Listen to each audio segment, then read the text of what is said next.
इमाम के पीछे सूरह फातिहा पढ़नी चाहिए या नहीं, इसमें हजरात सहाबा इकराम रदियल्लाहु तआला अन्हुम मजमाइन, और जब हम सहाबा इकराम का तज़किरा करते हैं तो हजरात अहले बैत अतार रिदवानुल्लाह तआला अलैहिम जिनकी जितनी मुकद्दस हस्तियां हैं वो लफ्ज़ सहाबी की तारीफ में भी दाखिल होती हैं। और हम सराहतन भी ये दोनों चीजें अलग कर देते हैं। हजरात अहले बैत अतार, हजरात सहाबा इकराम की जो साहिब इल्म व दानिश हस्तियां हैं उस दौर की, उनमें इख्तिलाफ है।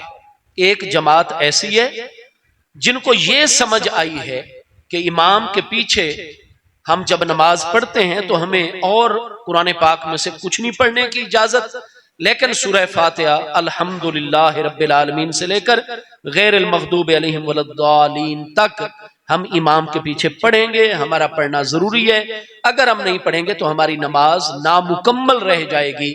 मुकम्मल नमाज तब होगी जब हम इमाम के पीछे सूरह फातिहा पढ़ेंगे, जैसे कि सैयदना अबू हुरैरा रज़ियल्लाहु अन्हु का यही मजहब है।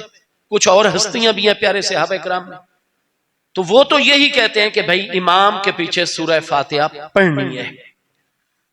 और बाकी हजरात खुलाफाए राशिदीन रज़ियल्लाहु अन्हुम अजमईन और जो बड़ी बड़ी असहाबे इल्म व दानिश हस्तियां प्यारे सहाबा इकराम के अंदर ही, वो फरमाते हैं नहीं, हमें जो नबी अलैहिस्सलाम ने नमाज सिखाई है, जो तालीम फरमाई है, इमाम के पीछे नमाज में सूरह फातिहा बाजमात जब हो तो मुक्तदी अगर पढ़ेगा तो ये उसके लिए कराहत का बायस होगी। अल्लाह पाक नाराज होता है, नमाज का सवाब कम हो जाता है। नमाज हो जाती है लेकिन ऐसी नमाज है जिससे अल्लाह और उसके रसूल अलैहि सलाम उसे पसंद नहीं करते, फरीजा अदा हो जाता है। अब हम जो लोग हैं हम उन्हीं के शागिर्द हैं, यानी हम सैयदना इमामुल आजम इमाम अबू हनीफा अलैहि रहमत की ताकीकात पर अमल करते हैं। हर वो मसला जिसमें इख्तिलाफ हो गया या जो इज्तिहादी मसला है, हम इमाम अबू हनीफा को अपना राहबर और रहनुमा मानते हैं। आप 150 हिजरी में फौत हुए। अब आपके जो असाज़ा हैं वो हैं कई सहाबा इकराम जिनकी आपने ज़ियारत की, कुछ से रिवायत का शर्फ हासिल किया। 4500 ताबईन आपके उस्ताद हैं और फिका सबसे ज्यादा आपने हासिल की है 2 बारगाहों से। नंबर 1 हजरत सैयदना इमाम हम्माद बिन अबी सुलेमान ताबी अलैहि रहमत से, दूसरा हजरत इमामुल अइम्मा सैयदना इमाम जाफर as-सादिक रज़ियल्लाहु अन्हु और उनके प्यारे अब्बा जान हुजूर सैयदना व सैयदो सादातना इमामुल अइम्मा सैयदना इमाम मुहम्मद अल बाकिर रज़ियल्लाहु अन्हु से। इमाम हम्माद जो है तो वो शागिर्द हैं सैयदना इब्राहिम नखई ताबई जो सन 96 हिजरी में इराक में विसाल फरमा रहे, उनसे। इमाम इब्राहिम नखई ताबई ने सारी फिका हासिल की है हजरत सैयदना अलकमा बिन कैस से और हजरत सैयदना अब्दुर्रहमान बिन असवद अन-नखई से। और ये दोनों हस्तियां शागिर्द हैं हुजूर अमीरुल मोमिनीन मौला कायनात करमल्लाहु तआला वजल करीम और हजरत सैयदना अब्दुल्लाह इब्ने मसूद रज़ियल्लाहु अन्हु की। सैयदना इमाम मुहम्मद अल बाकिर शागिर्द हैं सैयदना इमामुल अइम्मा इमाम ज़ैनुल आबिदीन रज़ियल्लाहु अन्हु, सैयदना उबई बिन काब, सैयदना जाबिर बिन अब्दुल्लाह अंसारी, सैयदना अबू सईद खुदरी रज़ियल्लाहु अन्हु के। और वो सिलसिला फिर इमाम हुसैन रज़ियल्लाहु अन्हु हुजूर मौला कायनात और आके करीम अलैहिस्सलाम, हजरत उबई बिन काब, हजरत जाबिर बिन अब्दुल्लाह, हजरत अबू सईद खुदरी, ये डायरेक्ट नबी पाक अलैहिस्सलाम के शागिर्द हैं। तो इस तरह जो इमाम आजम का सिलसिला है नबी पाक अलैहिस्सलाम तक, उस सारे सिलसिले में कोई एक भी हस्ती नहीं जो इमाम के पीछे सूरह फातिहा की कायल हो।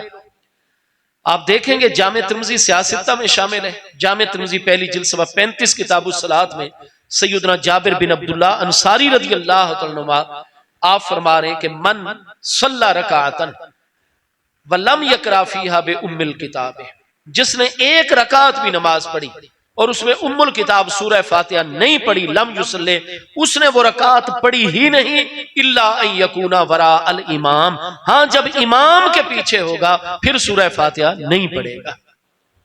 इमाम तिर्मिज़ी आगे फरमाते हैं कि हदीस जाबिर हदीसुन हसनुन सहीह, यह हदीस हसन सही है। इसी तरह सैयदना ज़ैद इब्ने साबित अंसारी रज़ियल्लाहु अन्हु जो अंसार में सबसे बड़े फकीह हैं, अंसार मदीना में जमे कुरान कमेटी के सरबराह हैं हजरत अबू बकर सिद्दीक के दौर में और इल्म फराइज के सबसे बड़े माहिर और इमाम। आप प्यारे सहाबी मुस्लिम शरीफ पहली जिल्द 115 पर है, आप अपने शागिर्दों को तालीम दे रहे हैं कि इज़ा कुन्ता मअहू फला तकरा शय्यम मिनल कुरआन, कि जब तुम इमाम के पीछे मुक्तदी बन जाते हो तो फिर कुरान में से तुमने इमाम के पीछे क़याम में कुछ नहीं पढ़ना। अल्लाह अकबर पढ़नी है क्योंकि वो कुरान नहीं, वो नबी अलैहिस्सलाम की तालीम है। सुबहानक अल्लाहुम्मा भी पढ़ना है, सना पढ़नी है। तुमने सुबहान रब्बी अल अज़ीम भी पढ़ने हैं, सुबहान रब्बी अल आला भी पढ़ना है, रब्बना लकल हम्द भी पढ़ना है, अत्ताहियातु लिल्लाह ये भी पढ़ना है। लेकिन फला तकरा शय्यम मिनल कुरान, क़याम में कुरान में से इमाम के पीछे कुछ नहीं पढ़ना। फिर कुरान भी फरमाता है इज़ा कुरिअल कुरान फस्तमिऊ लहू व अनसितू लअल्लकुम तुरहमून। फजर की नमाज, इशा की, मगर उसमें तो इमाम ऊंची किरात कर रहा है और कुरान फरमाता है जब कुरान पढ़ा जा रहा हो तुमने खामोश होकर तवज्जो से सुनना है और अपनी जुबान को बंद रखना है।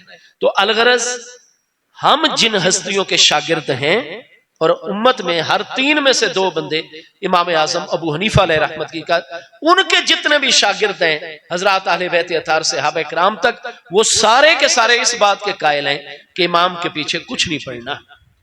इधर जो दलाइल दिए जाते हैं उन दलाइल की फिर तौजी और तावील बयान की जाती है। तो अलगरज अफजल यही है कि नमाज में इमाम के पीछे कुरान पाक में से क़याम की हालत में कुछ ना पढ़ा जाए, ये अफजल है। हाँ, अगर कोई इमाम के पीछे किरात करता है, हमारा ये अकीदा है कि नमाज उसकी हो जाती है, बस सवाब में कमी आ जाती है और हम अफजल तरीके पर अमल करते हैं जो हमारे असाज़ा, और असाज़ा से मुराद है इमाम आजम खुद ताबई है, उनके ताबई असाज़ा और उनके प्यारे सहाबा किराम अहले बैत अतार असाज़ा किराम।